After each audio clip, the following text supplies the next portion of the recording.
Tweets ignite society. Statuses begin battles. Everyone has an opinion. No one wants to surrender. We bring the cold hard facts.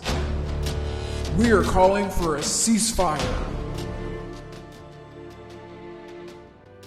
A look at voter fraud with absentee ballots in the 2020 presidential election for Georgia and Pennsylvania report by John Lott of the United States Department of Justice dropped. Let's take a look at what we can find. We do not seek to verify this information. We're simply relaying what you can find in it. The link to the actual document is included in the details below. This is the summary section. He first compared voter precincts in a county where fraud is alleged to adjacent similar precincts in neighborhood counties that had no allegations of fraud. The estimated number of fraudulent votes for Fulton County, Georgia, and Allegheny County, Pennsylvania is about 55,270 votes. Since vote fraud can increase voter turnout rate, he also took a look at the voter turnout rates as well, with an estimate of between 70,000 and 79,000 excess votes in Georgia and Pennsylvania. And adding Arizona, Michigan, Nevada, and Wisconsin, the total increases up to 289,000 excess votes.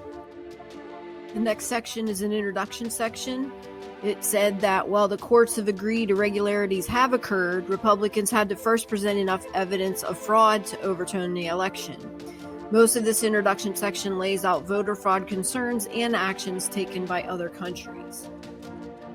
In Georgia's certified ballot count, former Vice President Joe Biden leads President Trump by 12,670 votes. Biden won Fulton County by a margin of 243,904 votes, and the absentee ballots in the county by 86,309 votes.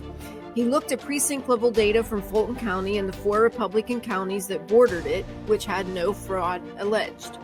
The goal was to compare the precincts of Fulton County most similar to nearby counties with no allegations of fraud, to isolate the impact of Fulton County's voting counting process, including potential fraud. He did this test using the data from both 2016 and 2020.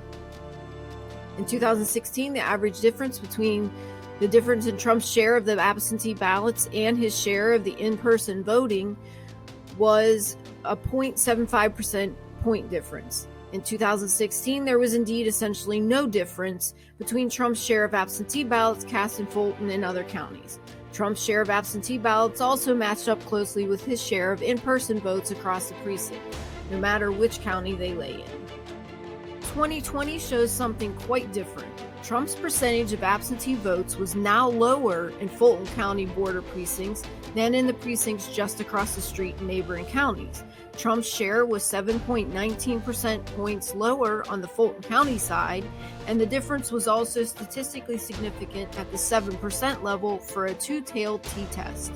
In precincts with alleged fraud, Trump's proportion of absentee votes was depressed, even when such precincts had similar in-person Trump vote shares to their surrounding counties.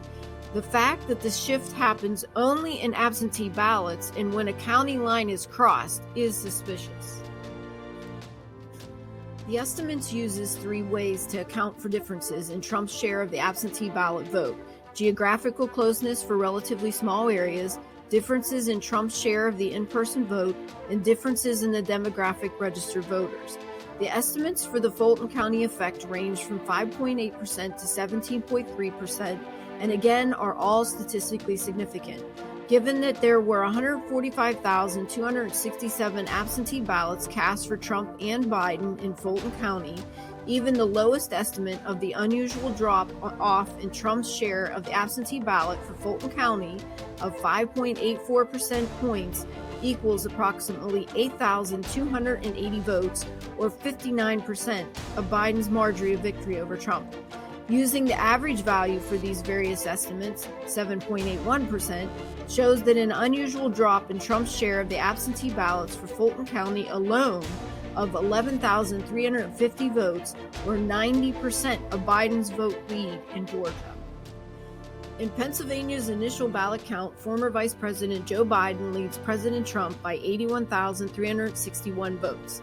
Biden won Allegheny and Philadelphia counties by margins of 146,706 and 471,305 votes.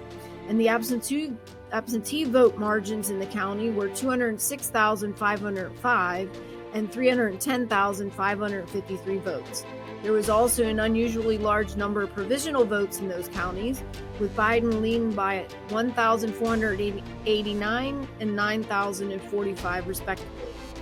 He used the same approach with the precinct level data that he did for Georgia. He collected data from adjacent precincts in Allegheny County and the 4 Republican counties that bordered it: Beaver, Butler, Washington, and Westmoreland.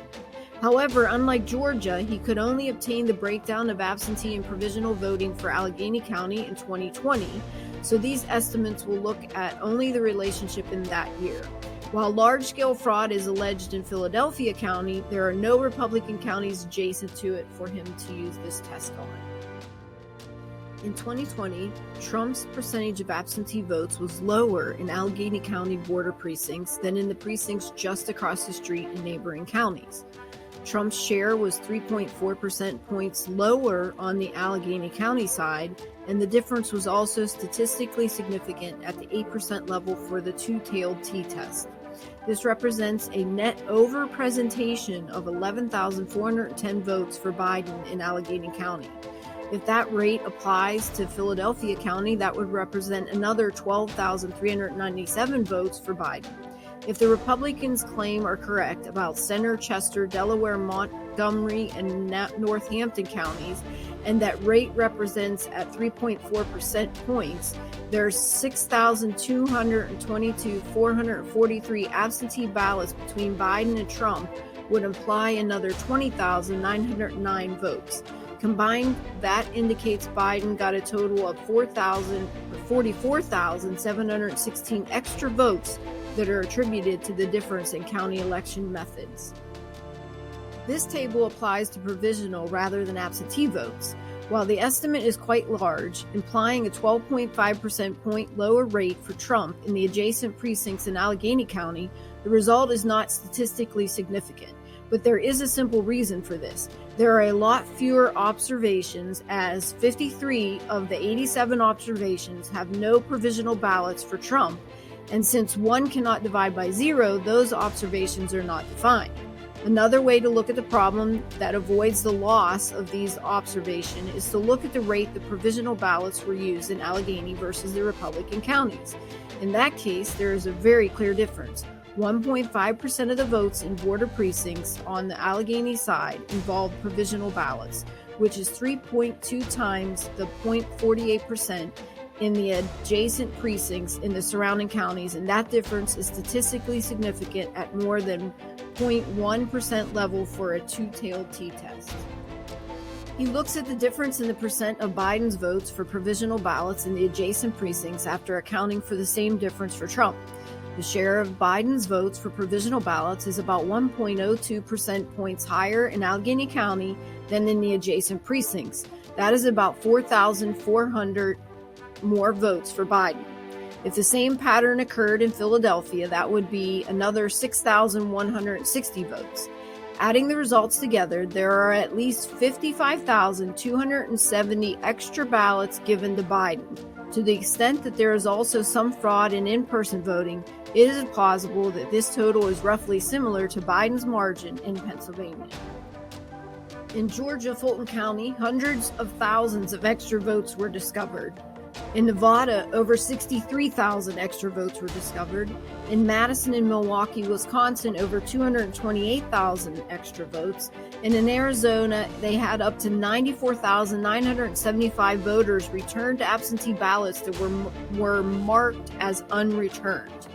Ballotopia notes that in the 2016 general election, 6.42% of Georgia's absentee ballots were rejected, but that rate was only 0.6% in the 2020. That is a difference of about 76,971 votes. Pennsylvania went from 0.95% to 0.28%, a difference of 17,361 votes, and Nevada's dropped by 0.6% points for 4,153 votes. Michigan's rate was essentially unchanged. He looked at the voter turnout rates for the 2016 and 2020 general elections by county for the 7 swing states. There were between 147,000 and 289,000 excess votes in the counties where voter fraud is alleged. The more heavily Republican a county was, the larger the increase in voter turnout rate over 2016. The opposite is true for more heavily Democrat counties, but that effect is statistically insignificant. The turnout rate in 2016 by itself explains about half the variation in 2020 voter turnout. There was between a 1.26 and 2.42% unexplained increase in voter turnouts in counties where fraud was alleged, the equivalent of 150,000 to 289,000 more votes. For the states of Georgia, Pennsylvania, Florida, North Carolina, and Ohio, he reran those numbers, and the estimates on the county fraud variable implies excess votes of between 1.3 and 1.53%, or about 70,000 to 79,000 votes. The total combined win margin for Biden in Georgia and Pennsylvania was 92,334. His estimates are an underestimate of the fraud if votes for opposing candidates are either lost, destroyed, or replaced with ballots filled out for the other candidate. His conclusion: the precinct-level estimates for Georgia and Pennsylvania indicate that vote fraud may account for Biden's win in both states. The voter turnout rate data also indicates that there are significant excess votes in Arizona, Michigan, Nevada, and Wisconsin as well. While the problems shown here are large, there are 2 reasons to believe that they are underestimates. 1, the estimates using precinct-level data assume that there is no fraud occurring with in-person voting. And 2, the voter turnout estimates do not account for ballots for the opposing candidate that are lost, destroyed, or replaced with ballots filled out for the other candidate. There is a footnote indicating that this research is purely his own personal view and is not a representation of work done for the U.S. Department of Justice, and it has not been approved by the DOJ.